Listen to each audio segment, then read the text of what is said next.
साम्राज्य, सामान्यांचा असामान्य आवाज। शेतकरी संघटनेचे प्रदेशाध्यक्ष शंकर गायकवाड यांच्या नेतृत्वाखाली सोलापुरातील सिद्धनाथ साखर कारखान्यावर आंदोलन सुरू।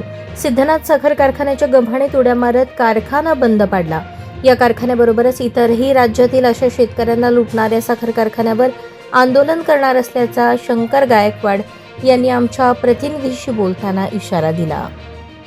मी शेतकरी संघटनेचा प्रदेशाध्यक्ष शंकर गायकवाड, आज आम्ही सोलापूरच्या जवळील तिरे येथील सिद्धनाथ साखर कारखान्यावरती आंदोलनासाठी आलेलो आहोत। आंदोलनाला याचं कारण असं आहे की जवळजवळ कारखाना सुरू होऊन जवळजवळ 3 महिने होत आलेत।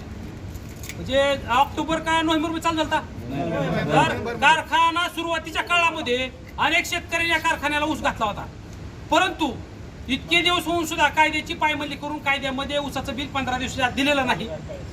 विषय दुसरा, या ठिकाणी आता चालू पेमेंट आहे, काटा पेमेंट, त्याला 3000 रुपये प्रति टन पहिली उचल दिली जाते।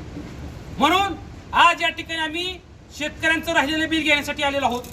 दुसरी गोष्ट अशी आहे की शेतकऱ्यांनी मला फोनवर सांगितलं की अध्यक्ष अजितदादा आता वारलेले आहेत आणि अजितदादांनी सांगितले आपल्याला गेल्या आठवड्यामध्ये की आज हे राजकारण खूप वंगाळ आहे, खूप वाईट आहे।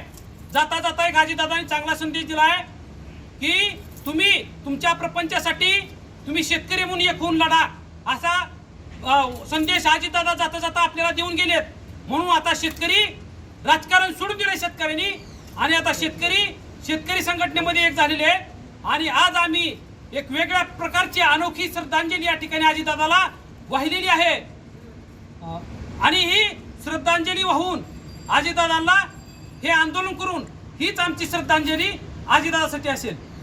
अजितदादा अमर रहे, अमर रहे, अमर रहे। अजितदादा अमर रहे, अमर रहे, अमर रहे। अजितदादा अमर रहे, अमर रहे, अमर रहे।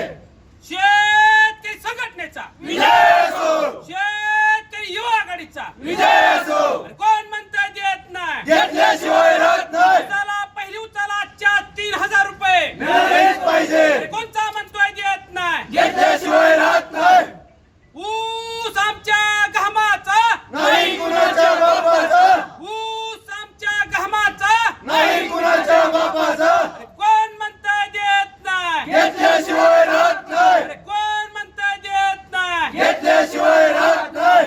शेतकरी संघटनेचा विजय असो, शेतकरी संघटनेचा विजय असो।